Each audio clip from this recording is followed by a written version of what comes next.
हाँ, तो क्वार्टर 4 जो है हमारा बहुत ही बुरा स्टार्ट हुआ है। क्या ये क्वार्टर 4 जो है 2025 का बहुत ज़्यादा ही हमारे लिए मनहूस नज़र आएगा या नहीं? ये जानने की कोशिश करते हैं कंप्यूटर स्क्रीन के ऊपर।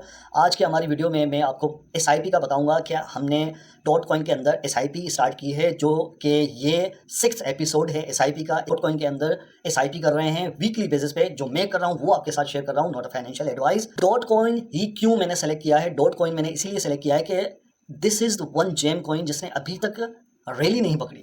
सारे कॉइन्स ने रैली पकड़ लिए। सोलाना ने, एक्सआरपी ने, चेन लिंक ने, वो सुई ने, वो सारे के सारे कॉइन्स जो है रैली पकड़ चुके हैं, लेकिन डॉटकॉइन ने रैली नहीं पकड़ी।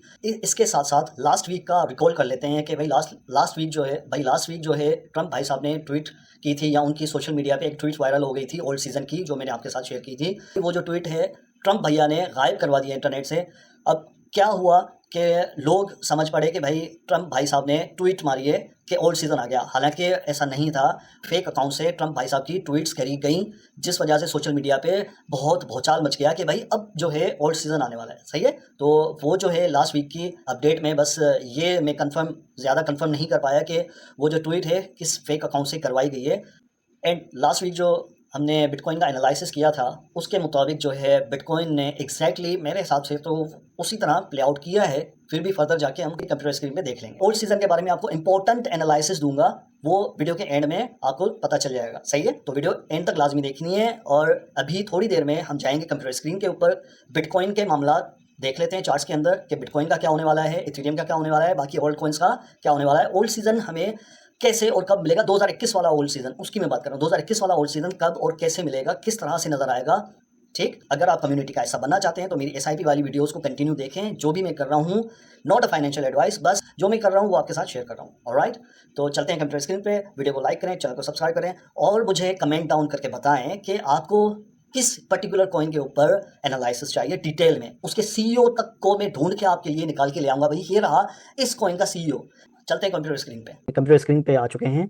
तो सबसे पहले हम एसआईपी कर लेते हैं। एसआईपी 6th जो है एपिसोड है ये, तो हम छठी एसआईपी हम कर रहे हैं डॉटकॉइन के अंदर। तो लगभग जो है मेरे अकाउंट में मेरे ख्याल से $5 नहीं है, 3, चले मसला नहीं है, कन्वर्ट कर लेते हैं इसको डॉट के अंदर, क्योंकि डॉट आजकल बहुत सस्ता चल रहा है यार। ऐसे प्राइस पे डॉट मिलना समझो कि आपके लिए बहुत बड़ा वो है, बहुत बड़ी अपॉर्चुनिटी है। सही है, लेकिन आप मेरी नज़र से, मेरे पॉइंट ऑफ व्यू से देखेंगे तो हो सकता है आपको समझ में आए। अगर आप अपने पॉइंट ऑफ व्यू से देख रहे हैं तो नहीं आएगा समझ। ऑलराइट, ठीक है, तो इसको मैं कन्वर्ट कर लेता हूँ, ये बेहतर रहेगा। इसको मैं कन्वर्ट इसलिए कर रहा हूँ कि मेरी जो है टिकटॉक के ऊपर पूरा डैशबोर्ड नज़र आ जाएगा कि मैं डॉट में 6th एसआईपी कर रहा हूँ। ऑलराइट, अब इसको मैं प्रीव्यू करता हूँ और कितने 1.11 डॉट मुझे मिल जाएंगे। ऑलराइट, ठीक, सक्सेसफुल। ठीक है, अब ये हो गया हमारा एसआईपी का। और डॉट कॉइन के अंदर ही क्यों, बाकी सारे कॉइन्स में मैंने क्यों नहीं किया? क्योंकि यार इसके पीछे बहुत बड़ी गेम चल रही है। जब भी किसी कॉइन के ऊपर सवाल आता है और कोई कॉइन बिल्कुल ही फंडामेंटल्स उसके बहुत अच्छे होते हैं और अंडर वैल्यूड कॉइन होता है, अंडर वैल्यूड और ओवर वैल्यूड में फर्क होता है। सही है, जैसे कि ये एक्सआरपी जो है अभी फिल वक्त मेरी नज़र में ओवर वैल्यूड है, सोलाना मेरी नज़र में ओवर वैल्यूड है, बीएनबी मेरी नज़र में ओवर वैल्यूड है।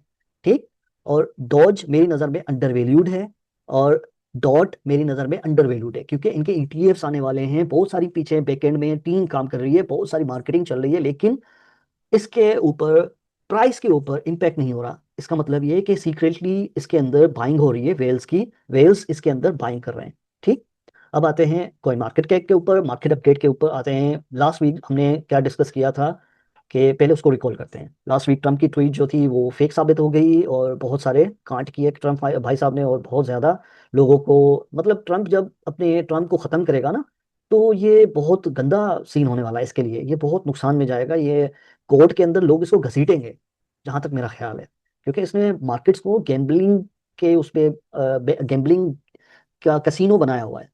जब दिल इसका चाहता है कि जो भी ट्वीट आए फेंक देता है मार्केट के अंदर, और लोगों के इमोशंस के साथ, लोगों की इन्वेस्टमेंट्स के साथ बहुत खेल रहा है ये बंदा, और ये फंसेगा, बहुत बुरा फंसेगा। ठीक, लास्ट वीक जो है मैंने आपको अपडेट दी थी कि भाई 2 एरियाज हैं जो मैं देख रहा हूँ जहाँ से मार्केट को ऊपर जाना चाहिए, और एग्जैक्टली ऐसे हुआ। इस एरिया से मैंने आपको कहा, मैं इस एरिया को देख रहा हूँ, पहले मैंने ये कहा था, देन आपको मैंने ये कहा था कि यहाँ से बाउंस आ सकता है, पॉसिबिलिटी है। क्यों? क्योंकि ये एक अच्छा एरिया है सपोर्ट का, 1,05,000 से लेके 1,00,000 1,03,000 डॉलर का, सही है। और नीचे इसके अगर कैंडल क्लोजिंग मिल गई तो बहुत बड़ा मसला हो जाएगा बिटकॉइन के लिए, और कैंडल क्लोजिंग नहीं मिली वन डे टाइम फ्रेम की और हम यहीं से ऊपर निकल चुके हैं। अब नेक्स्ट एरिया हमारे लिए क्या है कि बिटकॉइन की प्राइस को बिटकॉइन की प्राइस को इस एरिया को 1,15,000 1,16,000 डॉलर के एरिया को इसको ब्रीच करना होगा, सही है ना। ये जो है तगड़ी वॉल बनी हुई है फिलहाल, वन डे टाइम फ्रेम की मैं बात कर रहा हूँ, ये वॉल बनी हुई है। और ये वीकली बेसिस पे आपको जो है अपडेट दे रहा हूँ, सही है ना। एंड में आपको ऑल सीजन के बारे में भी बताऊंगा कि पोटेंशियल ऑल सीजन हमें कहाँ कब और क्यों दिखेगा, और मेरी नज़र में 2021 वाला ऑल सीजन कब आएगा। ऑलराइट, ये आपको एंड में पता चल जाएगा। अब 1,16 1,15 ये जो है ना, ये एरिया है, यहाँ पे बिटकॉइन की प्राइस को ब्रीच करना चाहिए। यहाँ से अगर निकलती है तो फिर हम वापस अपने ऑल टाइम हाई पे ही निकलेंगे, क्योंकि बीच में कोई ऐसा रास्ता ही नहीं है। क्यों? क्योंकि ये एक रेंज है भाई।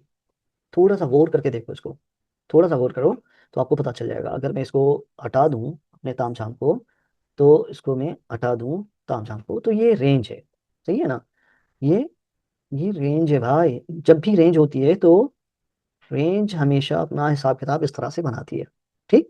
लेकिन ये एरिया ब्रीच करना जरूरी है बिटकॉइन की प्राइस के लिए। अगर नहीं करती बिटकॉइन की प्राइस ये एरिया ब्रीच, तो हम डेफिनेटली 1,00,000 का ये वाला एरिया देख सकते हैं, बिल्कुल ठीक। और इससे भी खराब सीन होने वाले होंगे फिर। दुआ करते हैं ऐसा नहीं हो, क्योंकि कोई भी सपोर्ट हो, दूसरी बार अगर प्राइस वहां पे आती है सपोर्ट एरिया पे, तो वहां से हमें बाउंस आता ही आता है, सही है। और फिर अगेन हम एक बड़े लंबे लूप के बाद फिर वापस उसी एरिया में आते हैं, लेकिन थोड़े अरसे के बाद, 1 डेढ़ महीने 2 महीने के बाद आते हैं, और फिर उस एरिया को वापस से ब्रीच करने की कोशिश करते हैं, ठीक। तो सपोर्ट एंड रेजिस्टेंस के, सप्लाई और डिमांड के जो है आपको पता होने चाहिए कॉन्सेप्ट्स क्या होते हैं। अगर कोई भी सप्लाई और डिमांड एक बार टच हो जाए वहां से बाउंस मिलेगा, 2 बार टच हो जाए वहां से बाउंस मिलेगा, तीसरी बार टच हो जाए तो वहां से बाउंस मिलने के चांसेस समझो कि 70% कम हो जाते हैं, ठीक है। 30% होते हैं लेकिन 70% कम होते हैं, और वो एरिया लाइकली मोस्ट लाइकली टूटता है। ये मैंने अपने कोर्स के अंदर समझाया हुआ है, बताया हुआ है, वो आपको फ्री में मिल जाएगा, ऊपर लिंक दिया हुआ है, मैंने जाके देख लें। मेरे मेरे बिगिनर टू एडवांस लेवल के कोर्स को देखें, उसको समझें, ट्रेडिंग सीखें, कॉइन्स को फाइंड आउट करने की कोशिश करें, कौन से कॉइन्स के अंदर आपको ट्रेड्स लेनी चाहिए, उसके अंदर मैंने समझाया है, ठीक। अब आते हैं क्रिप्टो के, भी डिस्कस हो गया, ये हो गया। हाँ, इथेरियम की मैं बात करूं तो इथेरियम के भी हालात उसी तरह हैं, सही है। और ये इथेरियम की जो ये जो विक है ना, यार ये इसमें थोड़ा मसला है मुझे, इस पे, यार इस पे जो मुझे है ना पोटेंशियली एक मसला नजर आ रहा है ये वाली विक के अंदर, एक बहुत बड़ा मसला है। ये विक जो है फिल होगी, सही है, विक फिल होगी, कब होगी ये नहीं पता, लेकिन फिल होगी जरूर। ऑलराइट, तो थोड़ा सा केयरफुल रहिएगा इथेरियम के अंदर। इसके साथ साथ अगर ओल्ड सीजन की मैं बात कर रहा हूँ तो भाइयों, इस साल तो मेरी नज़र में ओल्ड सीजन 2021 वाला मुश्किल आया। क्यों? कुछ कॉइन्स जो हैं डेफिनेटली अच्छा खासा पंप करेंगे, लेकिन 2021 वाला जो ओल्ड सीजन है वो एक्सेस वे में मनी प्रिंटिंग जब होगी, उसके फेड के एक्सेस वे में फेड की तरफ से जब मनी प्रिंटिंग होगी अच्छी खासी, तब ही तब ही हमें वो ओल्ड सीजन नजर आएगा।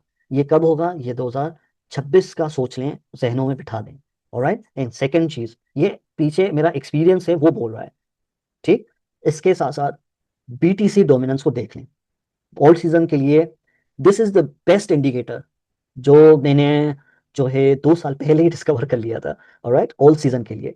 अब बीटीसी डोमिनेंस को अगर वीकली टाइम फ्रेम पे मैं देखूं तो यहां तक जाने की पॉसिबिलिटी है बीटीसी डोमिनेंस की। इसका मतलब ओल्ड कॉइन्स में सवाल आएगा ही आएगा, ये विक फिल होगी, सही है। उसके बाद ही हम कुछ डिसाइड कर सकते हैं कि बीटीसी डोमिनेंस नीचे गिरने वाली है नहीं गिरने वाली, सही है। और जब हम इस एरिया में आ जाएंगे, इस एरिया में 48% के एरिया में, तब समझो कि 2021 वाला ओल्ड सीजन चल रहा होगा। अगर इस एरिया में आ गए तो समझो कि 2021 वाला ओल्ड सीजन चल रहा है। अगर इस एरिया में है तो समझो 2021 वाला एरिया, 2021 वाला जो है नहीं चल रहा ओल्ड सीजन, ठीक। ये आपको जहनों में बिठानी है बात। इस एरिया में वापस डोमिनेंस आ जाए बिटकॉइन की, समझो कि 2021 वाला ओल्ड सीजन चल रहा है और चलेगा, ठीक। और वो बहुत बहुत ही छोटा होगा, छोटा होगा, लेकिन उसमें जो कॉइन्स होंगे ना, वो 10x 20x 50x 100x pump करेंगे।